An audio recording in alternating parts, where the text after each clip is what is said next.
मैं हूं अली रिजवी और आप देख रहे हैं शब्बीर तो देखेगा।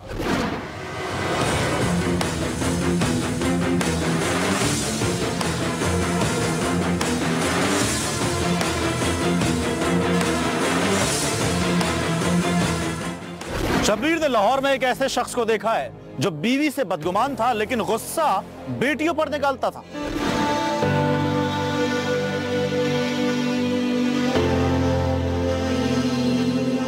जैसे ही खालिद ने घर की बेल बजाई, उसके घर में जैसे भौचाल आ गया। खालिद की बीवी ने फौरन टेलीफोन कॉल काट दी। बड़ी बेटी ने लपक कर टीवी बंद कर दिया और पास पड़ी हुई किताब खोल ली। छोटी बेटी जो चारपाई पर लेट कर पढ़ रही थी, उसने चादर अपने मुंह पर डाल ली जैसे काफी देर से सो रही हो। खालिद की बीवी तेजी से दौड़कर दरवाजे की तरफ गई और दरवाजा खोलकर खामोशी से पलट आई। खालिद घर में दाखिल हुआ तो हस्ब मामूल उसके चेहरे पर तनाव था।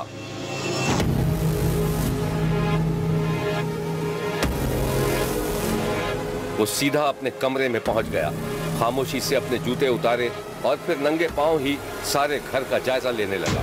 इसके बाद वो बावर्ची खाने की तरफ बढ़ा जहां उसकी बीवी जल्दी जल्दी रोटियां पका रही थी। ये अनिका क्यों सो रही है? मुझे क्या पता। तुम्हें नहीं पता होगा तो किसको पता होगा? रात के 11 बज रहे हैं, बच्ची है, सो गई, तुम्हें क्या मसला है? मसला अनिका नहीं तुम हो। क्यों, मैंने ऐसा क्या कह दिया? अरे माँ तो बच्चों की तरबियत करती है मगर तुम मैंने कौन सा आवारा बदमाश बना दिया बच्चों को? तुम्हारी सिर्फ ज़बान ही चलती है। खालिद की बीवी तवे पर रोटी छोड़कर उठ गई, जिस पर खालिद तैश में आ गया और उसने अपनी बीवी को पकड़ लिया। और तुम्हारी ज़बान नहीं चलती है? जहन्नुम में जो तुम और तुम्हारी रोटी नहीं पकानी मैंने। रोटी तो तेरा बाप ही पकाएगा। नहीं पकाऊंगी मैं, कर लो जो करना है। गाड़ दूंगा तुझे यहाँ पर। हटो यहाँ से।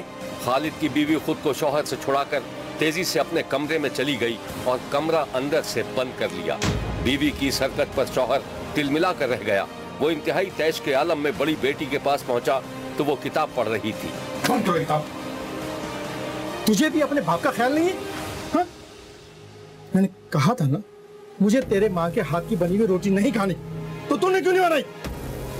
अब्बू मैं पढ़ रही थी, आप रुके, मैं अभी बना देती हूँ रोटी। पढ़ रही थी कि बच्ची नहीं खानी मुझे। खालिद इसी कैफियत में छोटी बेटी अनीका के बिस्तर के पास आया। उसको भी बिगाड़ दिया। तो कान खोल कर सुन लो तुम लोग, और तुम्हारी माँ भी सुन ले। ठीक हो जाओ वरना मैं चीख कर दूंगा। और वो कहाँ है तुम्हारा भाई? अब्बू वो अभी तक घर नहीं आया। आवारागर्दी कर रहा होगा। अरे जब माँ कोई ख्याल नहीं है, माँ ऐसी होगी तो बच्चे तो वही करेंगे जो उनका मन चाहेगा। अब्बू आप रुके, मैं खाना लेके आती हूँ अभी। नहीं खाना मुझे, खाना बाहर में जाओ। खालिद बीवी के बंद दरवाजे की तरफ जाने के लिए मुड़ा।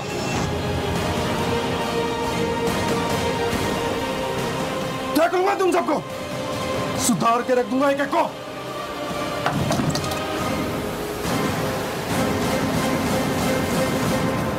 लाहौर का रिहायशी खालिद पेशे के एतबार से इलेक्ट्रिशियन था, गुस्से का तेज था, 2 बेटियों और 1 बेटे का बाप था।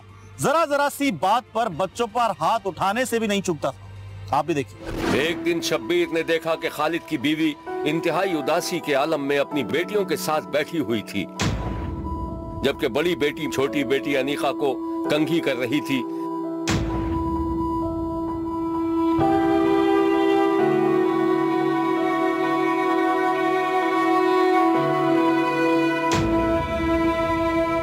अम्मा आज आप इतनी खामोश खामोश क्यों हैं? क्या चुप हूँ बेटा, तुम्हारा बाप पता नहीं क्या चाहता है। पर एक बेटा है, वो भी बाप के नक्शे कदम पे चल रहा है।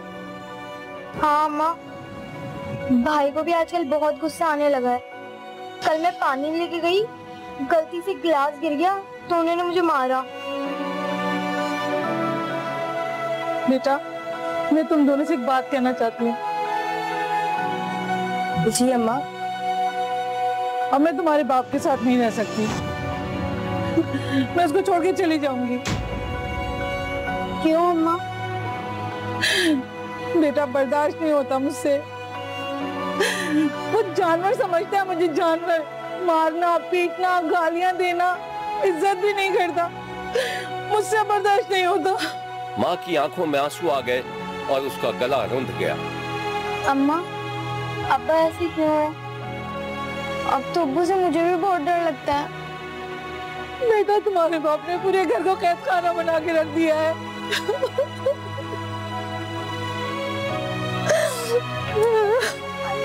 बड़ी बेटी उठकर पानी लेने चली गई और माँ अपनी छोटी बच्ची को चूमने लगी। अम्मा, अम्मा मत रोए। मेरा बच्चा, अल्लाह कब सुकून देगा?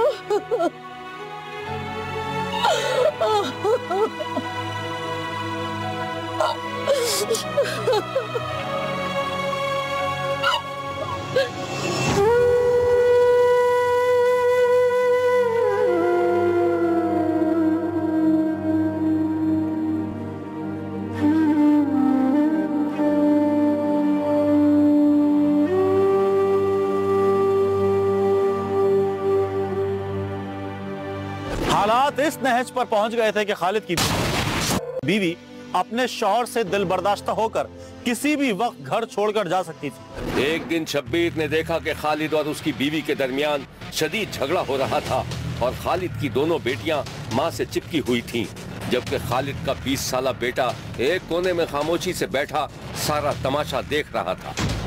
मैं एक मिनट यहाँ नहीं रुक सकती। मैं बदकिरदार और जाहिल औरत हूँ ना। मैंने तुम्हारे बच्चों को बिगाड़ा है ना। मैं जा रही हूँ इस घर को छोड़ के। मैं हरगिज़ यहाँ नहीं रहूंगी। नहीं अम्मी, नहीं अम्मी, आप हमें छोड़ के नहीं जा सकती। बेटियों ने मां को रोकने की कोशिश की तो खालिद ने बेटियों को गुस्से से झिड़क दिया और बेटियों को थप्पड़ लगाकर मां से अलग कर दिया। जाने दो उसको, जाए जानना मजा। नहीं अम्मी, नहीं अम्मी, अम्मी नहीं, अम्मी के साथ जाएंगे। एक कदम भी अगर तुम दोनों ने बाहर निकाला ना तो टांगे तोड़ दूंगा। तू क्या मुंह तक रहा है? बेटा अपनी जगह से उठकर बाप को काबू में करके एक तरफ करने लगा। माँ ने झटके से दरवाजा खोला और घर से बाहर निकल गई, जबकि उसकी बेटियां दरवाजा पकड़कर रोने लगी।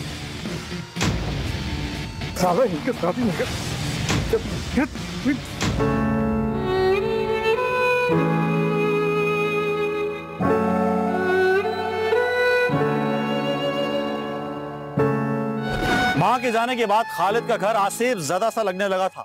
खालिद की दोनों बेटियां सहमी सहमी जिंदगी गुजार रही थीं, जबकि उसके बेटे पर मां के जाने का कोई असर नहीं हुआ था। बेटा घर में रहता तो वो भी जरा जरा सी बात पर बहनों पर हाथ उठाने से बाज नहीं आता था। एक दिन खालिद घर के दरवाजे पर पहुंचा तो अंदर से चीखो पुकार सुनाई दे रही थी। बना कैसे करा? तुम्हें पराठा बनाने से हटो तुम। खालिद दरवाजा खोलकर अंदर दाखिल हुआ तो उसका बेटा अपनी छोटी बहन अनीका के बाल पकड़कर उस पर तशद्दुद कर रहा था। बाप के आते ही उसने बाल छोड़ दिए। मना कैसे करा तुमने? हटो यहाँ से। अबे ओए, क्यों मार रहा मेरी बेटी को? अरे अब्बू, मैंने उसको कहा पराठा बना के दे। ये कह रही है जो करना है कर ले, नहीं बना के दूंगी। अरे बेटा, इनकी माँ ने अगर इन्हें कुछ सिखाया होता तो आज हमें ये दिन नसीब ना होते। और इधर आ, इधर आ। क्यों जबान चला रही है भाई से? अब्बू, भाई मुझे हर वक्त मारते रहते हैं और ये देखिए मेरे हाथ इतनी जोर से पकड़े हैं। अबे ये क्या है? अरे अब्बू झूठ बोल रही है ये, बड़ी से पूछें आप। अरे एक तो तुम तीनों ने मेरा जीना अजाब कर दिया है। जाओ तुम भी अपनी माँ के पास जाओ, दबा जाओ, अपनी माँ के पास दबा जाओ।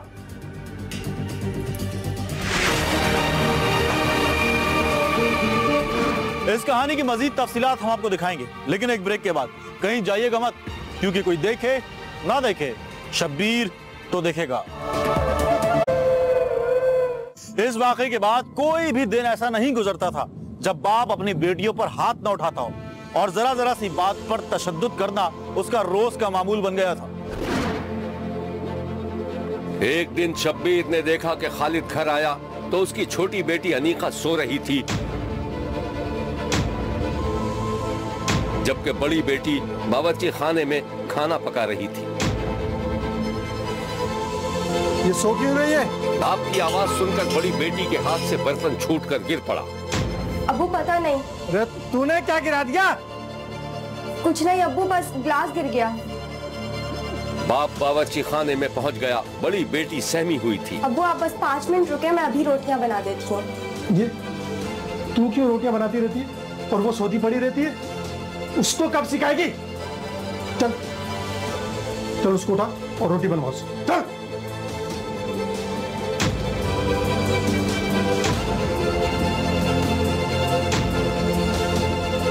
बड़ी बेटी अपनी छोटी बहन अनीका के पास पहुंचकर उसे जगाने लगी तो वो हड़बड़ाकर उठ बैठी। अब्बू आ गए, बहुत गुस्से में हैं। कह रहे हैं कि रोटी तुम बनाओगी। अरे बाजी, मुझे कहाँ बनानी आती है रोटी? अगर खराब बन गई ना तो मार पिटेगी। अरे आहिस्ता बोलो। तुम जाओ, जैसा मैं कह रही हूँ ना तुम ऐसा करो। जाओ जाके रोटी बनाओ। अच्छा।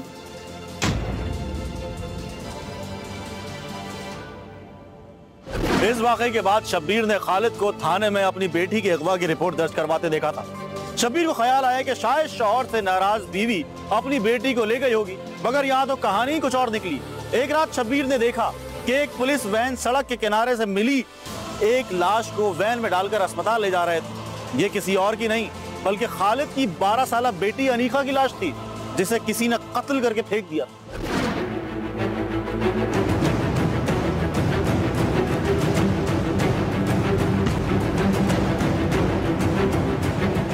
शब्बीर ने देखा था कि खालिद अपनी बेटी की तलाश में सड़कों पर मारा मारा फिर रहा था कि इसी दौरान थाने वालों ने उसे फोन करके एक बच्ची की लाश मिलने के बारे में बताया था।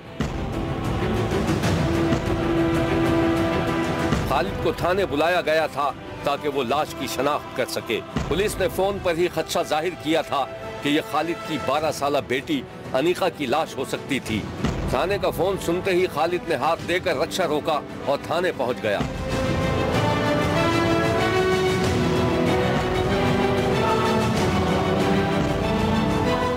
साहब, आपने फोन किया था? खालिद आबी? थानेदार ने बच्ची की तस्वीर दिखाई तो खालिद का रंग उड़ गया और उसके मुंह से बेसाख्ता निकला कि ये क्या हो गया। आप ही की बच्ची? ओ खुदाया, तो मेरी बच्ची कैसे हो गया? थानेदार ने खालिद को सब्र की तलकीन की और बच्ची के कातिलों को हर हाल में पकड़ने की यकीन दहानी करा के खालिद को घर भेज दिया था। सब्र करें, हम आपकी बच्ची के कातिलों को नहीं छोड़ेंगे। मेरी बच्ची कैसे हो गया साहब ये?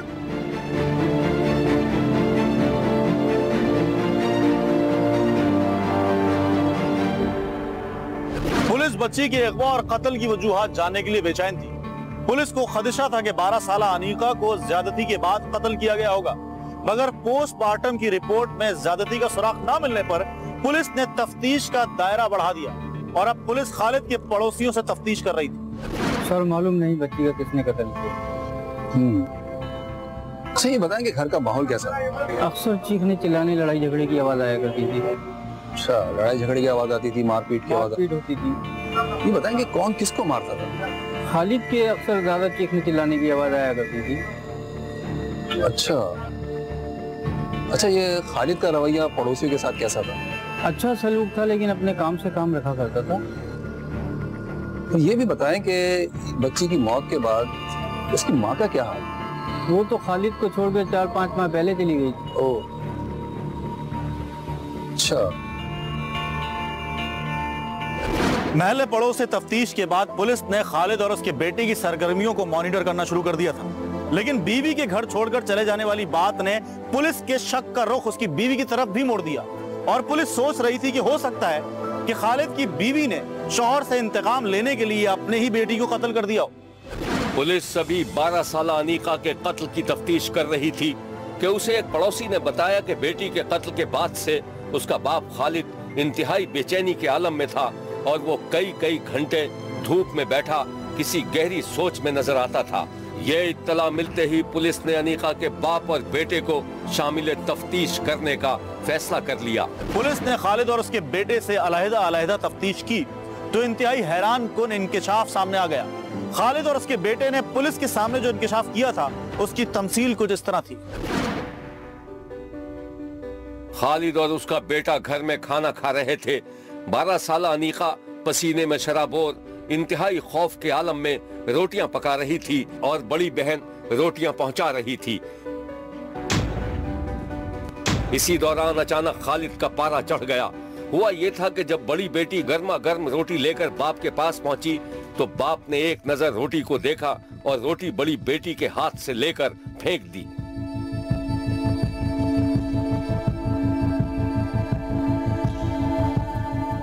रोटी बनाई इसने?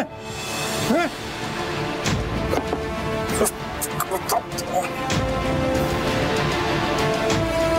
खालिद खाना छोड़कर उठा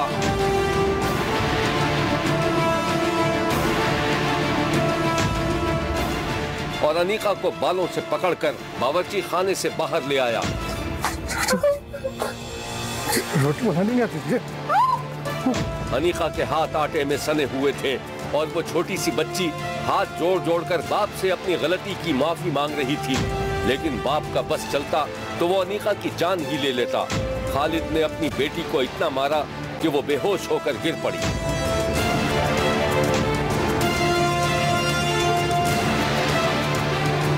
बेटी के बेहोश होने पर खालिद के हाथों के तोते उड़ गए और वो परेशानी के आलम में अपनी बड़ी बेटी की तरफ देखने लगा।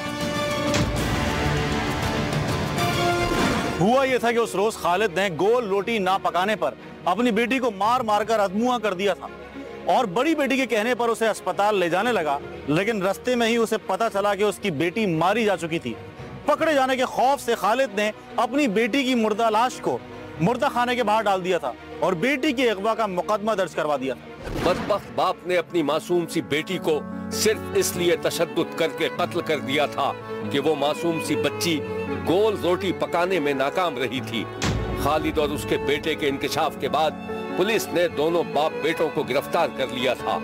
ये है वो हकीकी मनाजिर।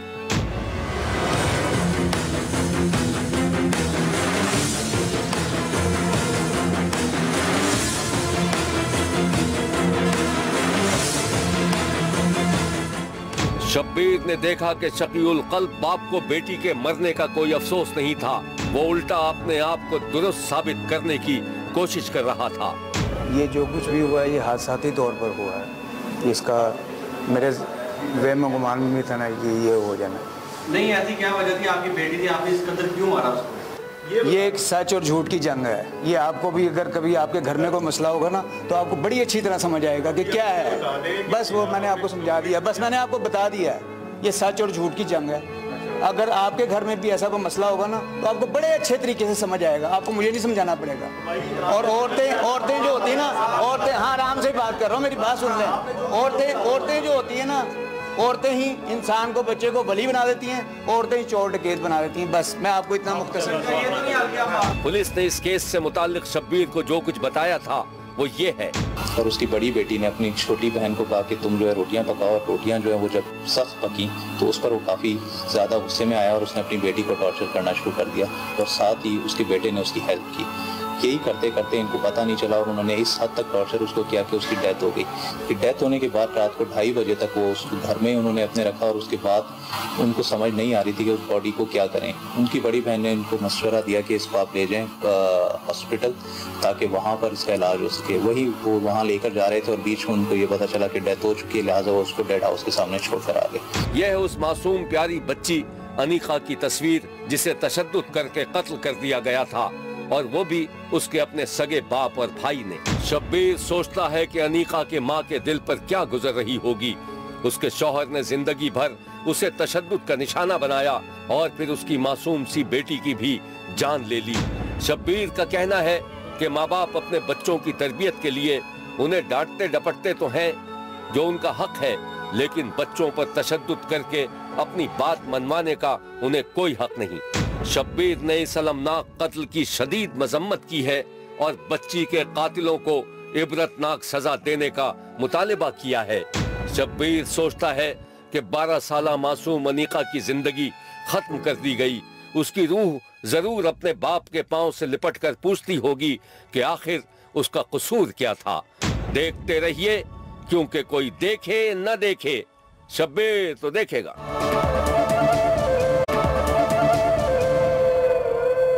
शब्बीर का कहना है कि बहनें भाइयों का मान होती हैं। भाई कितने भी बेमुरव्वत क्यों ना हो जाए, मगर बहनें भाइयों के लिए जान देने से गुरेज नहीं करती। लेकिन कुछ बदबख्त भाई ऐसे भी देखने में आते हैं जो बहनों पर तशद्दुद करने से बाज नहीं आते। कुछ ऐसे ही भाई शब्बीर ने लोधरा में भी देखे हैं जिन्होंने अपनी सगी बहन की जान लेनी चाहिए थी। आप भी देखिए। सफिया नामी ये लड़की जिसे शदीद जख्मी हालत में अस्पताल लाया गया था, डिस्ट्रिक्ट एंड सेशन जज की अदालत में स्टेनोग्राफर थी। दौरान मुलाजमत सफिया की एक वकील साहब से दोस्ती हो गई और फिर आहिस्ता आहिस्ता मामला शादी की तरफ बढ़ने लगा।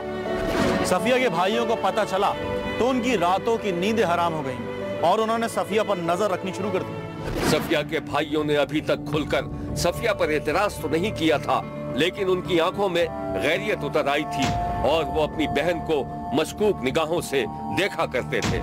सफिया ने कई बार चाहा कि वो भाइयों को अपनी पसंद के बारे में बता दे, लेकिन जल्लाद नुमा भाइयों ने कभी अपनी बहन की बात सुनना भी गवारा नहीं की। भाइयों का रवैया देखकर सफिया न सिर्फ दुखी हो गई बल्कि उसे अपने भाइयों से खौफ भी आने लगा था।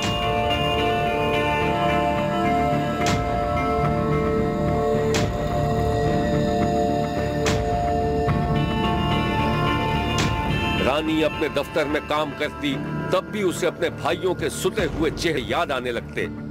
दफ्तर से फारिग होने के बाद जब वो अपने होने वाले शौहर के साथ कैंटीन में चाय पी रही होती तब भी गुमसुम रहती।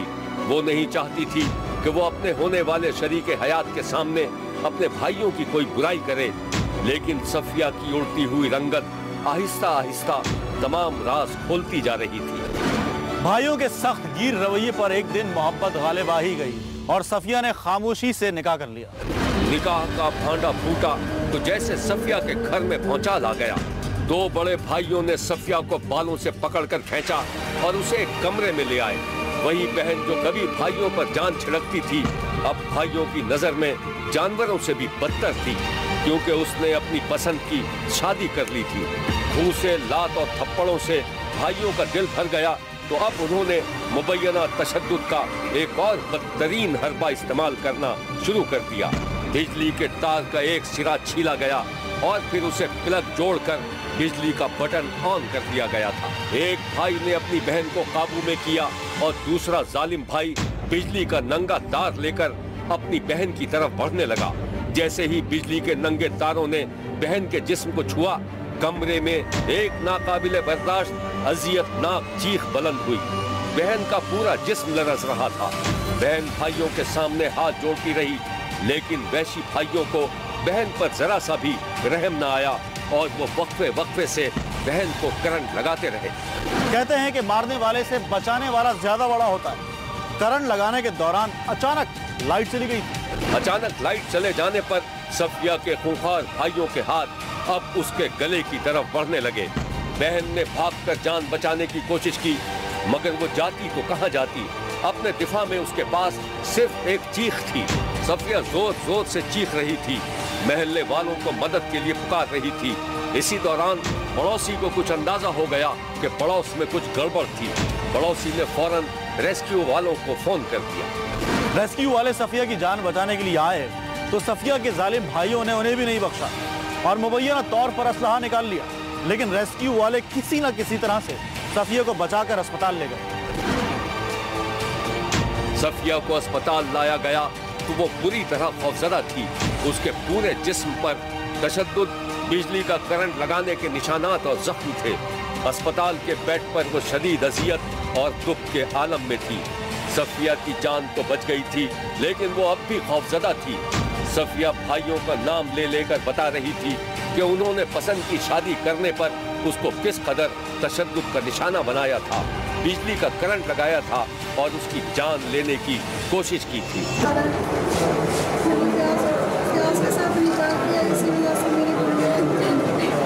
किसने मारा आपको?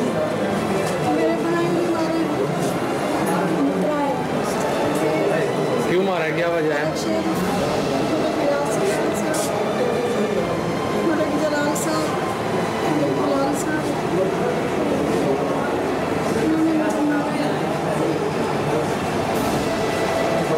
कितने दिन से करंट लगा रहे हैं आपको? मुझे काफी देर लगाया था, काफी देर से मैंने मेरे कलर दबाई, तब कैसे बच गई मुझे। वजह क्या है, क्यों लगा रहे हैं आपको करंट? किससे निकाह किया है? अस्पताल में सफिया का छोटा भाई भी मौजूद था, जो अपने बड़े भाइयों के जुल्म पर खौफजदा था। उसके सामने उसकी बहन शदीद अजियत के आलम में थी। ऐसे में छोटा भाई भी अपने बड़े जालिम भाइयों की पर्दापोशी न कर सका। बड़े भाई इसके बाद किसी ने नहीं किया। आपकी बहन है, सगी बहन है? अच्छा, क्या नाम है आपका? पसंद की शादी करने वाली सफिया को खौफ था कि उसके कसाई नुमा भाई उसकी दो बहनों के साथ भी वैसा ही सलूक कर सकते हैं, क्योंकि सफिया के बकौल उसकी बहनें पढ़ी लिखी हैं और अपनी मर्जी से जिंदगी गुजारने का फैसला कर सकती हैं। सफिया ने वजीर आला पंजाब से वाक़े का नोटिस लेकर उसे तहफ़्फ़ुज़ और उसके जालिम भाइयों के खिलाफ मुकदमा दर्ज करने की अपील की है। शब्बीर का कहना है, बदतरीन तशद्दुद का निशाना बनने वाली सफिया को इंसाफ फराहम किया जाए। देखते रहिए, क्योंकि कोई देखे न देखे, शब्बीर तो देखेगा। शब्बीर ने डेरा गाजी खान में एक ऐसी औरत को देखा है जो किसी काम से घर से बाहर निकली थी कि रास्ते में उसे दरिंदों ने घेर लिया। इसके बाद जो कुछ हुआ वो इंतहाई शर्मनाक है।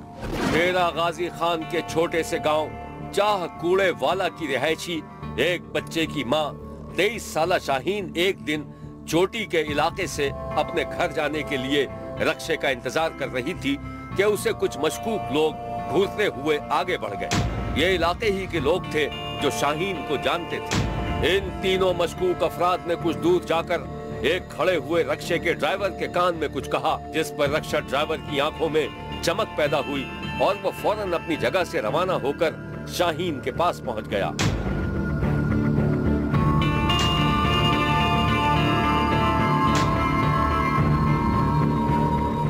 शाहीन के सामने रक्षा रुका तो वो चाह कूड़े वाला के लिए मोल तोल के बाद बैठ गई।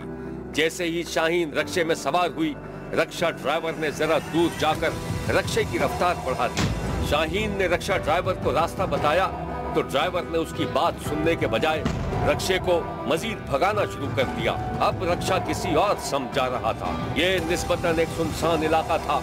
जैसे ही रक्षा रुका, वही तीनों मशकूक अफराद रक्शे के पास आ गए।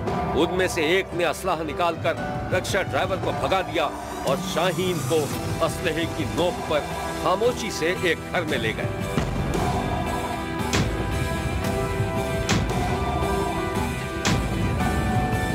इन तीन उबाशों, जिनके नाम मस्सू खान, इरफान और रब नवाज बताए जाते हैं, रात भर बेबस औरत से इज्तिमाई ज्यादती करते रहे और उसकी वीडियो भी बनाते रहे और ब्लैकमेलिंग की धमकी देकर सुबह को छोड़ दिया।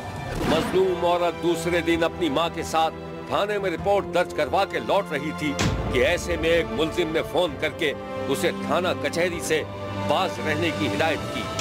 बात न मानने पर शाहीन की वीडियो आम करने की भी धमकी दे डाली। फोन सुनने के बाद शाहीन शदीद खौफजदा हो गई। वो सहमी सिमटी अपने घर पहुंची। जैसे ही वो अपने घर पहुंची, एक बार फिर धमकी आमेज कॉल मौसूल हुई। अब शाहीन के पास इसके सिवा कोई और रास्ता नहीं था कि वो अपना घर छोड़कर किसी महफूज जगह चली जाती।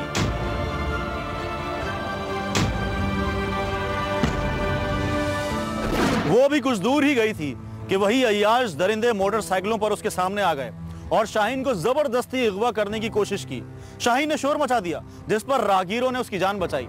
इस वाकये के बाद पुलिस ने दो मुल्जिमान इरफान और रब नवाज को गिरफ्तार कर लिया था, लेकिन एक मुल्जिम सऊदी अरब फरार होने में कामयाब हो गया। दो मुल्जिमान के पकड़े जाने के बावजूद वीडियो के जरिए ब्लैकमेल करने की धमकियों का सिलसिला न रुक सका।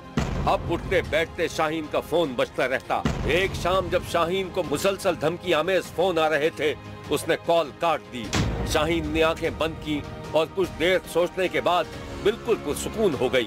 वो अपनी जगह से उठी, फिर घर से बाहर निकलकर सामने वाली दुकान से एक कोल्ड ड्रिंक खरीद कर लाई। घर वापसी के दौरान उसने कोल्ड ड्रिंक में कोई जहरीली चीज मिलाई और पूरी बोतल एक ही सांस में पी गई।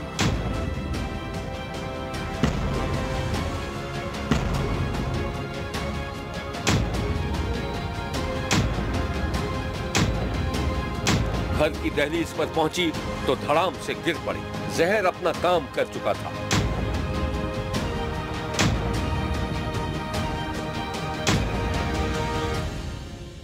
इज्तिमाई ज्यादती का शिकार एक बच्चे की मां शाहीन ने मुसलसल ब्लैकमेलिंग से तंग आकर अपनी जिंदगी का खात्मा कर लिया था। जवान बेटी की मौत के बाद शाहीन के घर वालों पर कयामत टूट पड़ी और वो इंसाफ के लिए दुआई देने लगे।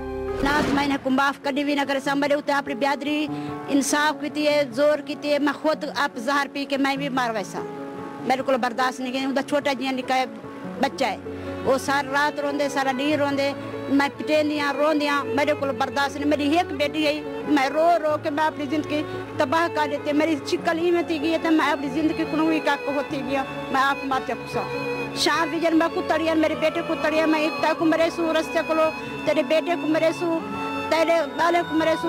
मैं इंसाफ जन इंसाफ करे, मैं को इन्हें मौत मैं बर्दाश्त करें दिया। शाहीन की इज्जत लूटने वाला तीसरा मुजरिम मस्सू खान कब पकड़ा जाएगा, इसके बारे में कोई नहीं जानता। लेकिन पुलिस ने दावा किया है कि वो मुजरिम को इंटरपोल के जरिए सऊदी अरब से पकड़ने की कोशिश करेगी। शब्बीर का कहना है कि शाहीन की खुदकुशी के जिम्मेदारों को सरेआम सजा न दी गई तो इंसानियत का सर हमेशा शर्म से झुका रहेगा। देखते रहिए, क्योंकि कोई देखे न देखे शब्बीर तो देखेगा। शब्बीर का कहना है कि वो देख रहा है और मुसलसल देखता रहेगा। मुल्क भर से मजीद कहानियों और उनकी तफसीलात के साथ फिर मुलाकात होगी। देखना ना भूलिएगा, क्योंकि कोई देखे ना देखे शब्बीर तो देखेगा। अगर आप अपने इर्द गिर्द होने वाले किसी गैर मामूली वाक़े से शब्बीर को आगाह करना चाहते हैं तो